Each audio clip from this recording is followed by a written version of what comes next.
ሰላም ጤና ይስጥልኝ ውድ ቤተሰቦቼ እንዴት ናችሁልኝ? ጆን የአባቱን ገዳይ በቃል ምክንያት አግኝቷል። ቃል ትልቅ አጣብቂኝ ውስጥ ገብታለች። ምክንያቱም ገነትን ለመካድ ብላ ከገነት ቤት ለበኃይሉ ዶክሜንት ወስዳ ሰጥተዋለች። ነገር ግን የተሟላ ስላልነበር ቀሪውን እንድታመጣ ጠይቋታል። እሷም ደግሞ በምላሹ የምትፈልገውን ጠይቀዋለች። ያም ደግሞ ሄለንን ነው። ሄለንን እንዲሰጣትና እንዲሁም ሰላም ቤት እንዲያስገባት ቃል ከገባላት በኋላ የቀረውን ዶክሜንት እንድታመጣ ነግሯታል። የቀረው ዶክሜንት ደግሞ ለበኃይሉ በጣም ወሳኝ ነው። ምክንያቱም የጆንን ቤተሰቦች የገደለበት ስለሆነ ጆን አሁን በእርግጠኝነት በኃይሉ እንደሆነ የቤተሰቦቹ ገዳይ ያውቋል። ነገር ግን ትክክለኛ ማስረጃ እስከሚያገኝ ድረስ እየተከታተለው ነው። ከዛ ውጭም ደግሞ ትኩረቱን ሰላምና ሳሚ ጋር ማድረጉን ትቶ በኃይሉን እየተከታተለ ነው። ነገር ግን በኃይሉ ደግሞ እውነቱን አውቋል። ምክንያቱም ከነርሷ የተቀበለውን ስልክ ቁጥር ስላየ ሁለቱም ደግሞ የእሱ ሰራተኞች ስለሆኑ እንደተገናኙና ስለ እሱ እውነቱን እንዳወቁ አውቋል። ጆን በእርግጠኝነት ምንም እንኳን በኃይሉ አባቱን መግደሉን ባያውቅም ቃል በሰጠችው ቃል መሰረት የሆነ ነገር እንደተጭበረበረ አረጋግጧል። ምክንያቱም በኃይሉ ቤተሰቦች በጥይት ነው የሞቱት ብሎታል። ቃል ደግሞ በተቃራኒው በመርዝ ነው ቤተሰቦች ይሄ የሞቱት አለችው።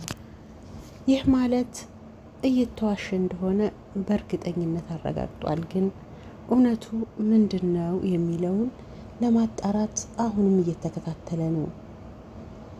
ደግሞ በእርግጠኝነት እውነቱ ላይ ይደርሳል። ቃል ለበኃይሉ ደውላ ጆን እንዳገኛትና እንዳስፈራራት ነገረችው።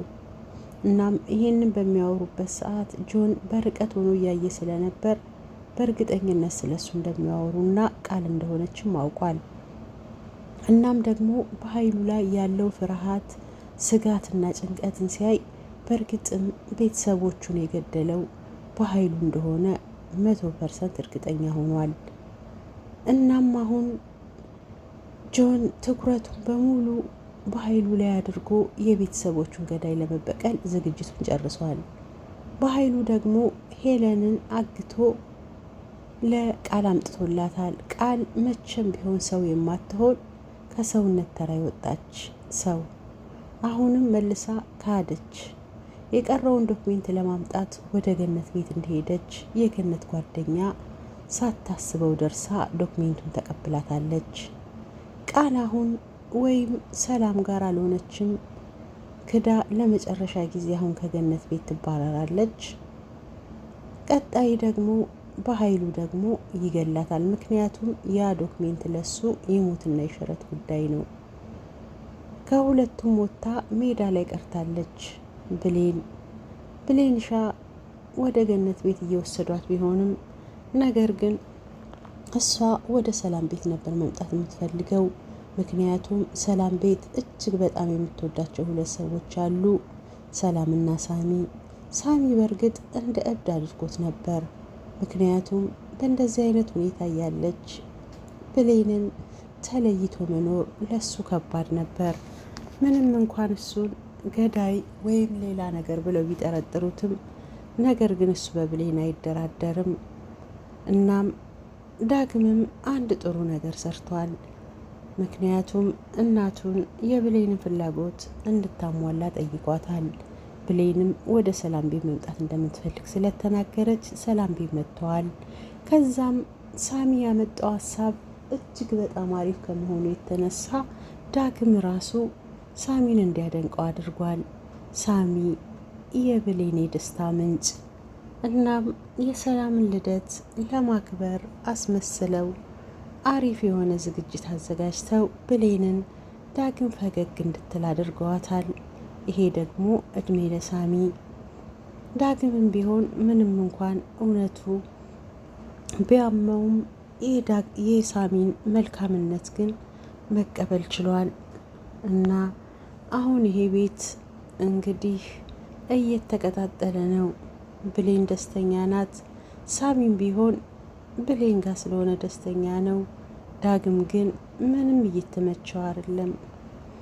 እናም አሁን ጆን ደግሞ በኃይሉን ተከታትሎ የቤተሰቦቹን ገዳይ ካወቀ በኋላ በኃይሉን ለመበቀል ዝግጅቱን ጨርሷል።